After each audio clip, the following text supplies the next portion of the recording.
Hello, I'm Derek John Johnson. Today's video, I want to talk about why I think we should rethink how we think about cults. Far too often, we think of cults as basically like these big, large, mystical groups with leaders and complete power structures in the whole shebang. However, that's not always the case.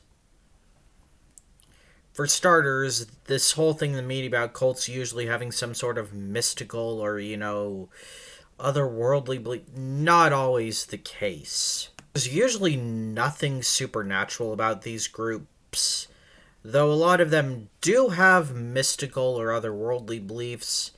Some are not always that. Some are just grounded in an extreme misunderstood version of reality.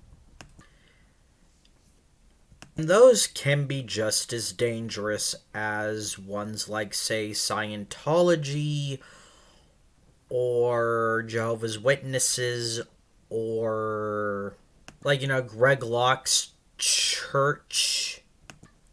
Another thing is that cults do not always check all the levels on the BITE model. Some may only check one or two, some may only check three or four.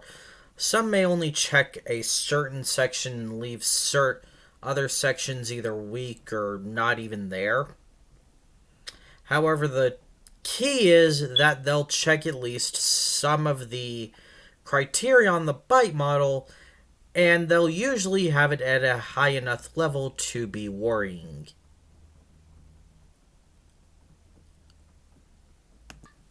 Another thing is that they don't always harass former members or completely cut you off from your friends and family group. But that's not always the true danger. A lot of the times you will still have these toxic ideas, whether you want them to or not, ingrained into your head.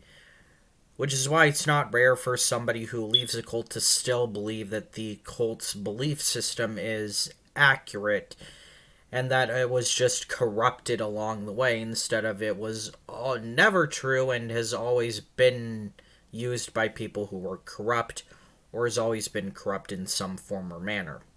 Or how ex-evangelicals like me will still have guilt over doing some things that we were basically drilled into our head to believe was wrong. Another misconception is that they always have to be completely centralized. There always has to be one central leader and a bunch of folk. That's not always true. There are decentralized cults that'll have figureheads that may act as the leaders of one specific subfaction or as people of great influence to the people inside the cult. A good example of this is somebody like John Hagee for evangelicalism. Or, the individual pastors in the IFB cult.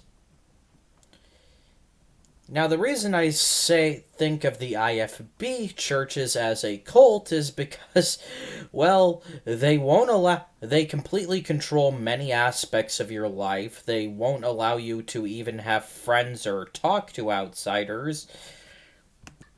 And they follow a lot of these same very restricting codes of evangelicalism on sexual immorality, which basically just means any sex that isn't missionary inside of a church-approved marriage. Which I shouldn't have to tell you why that's a bad sign, right? Look, I'm not saying this to downplay like the cults are like one guy calling himself the light bringer with a golden robe who keeps a bunch of girls in a yurt and has them be his sex slaves. Those are terrible, and I do agree we need to focus on fighting those also.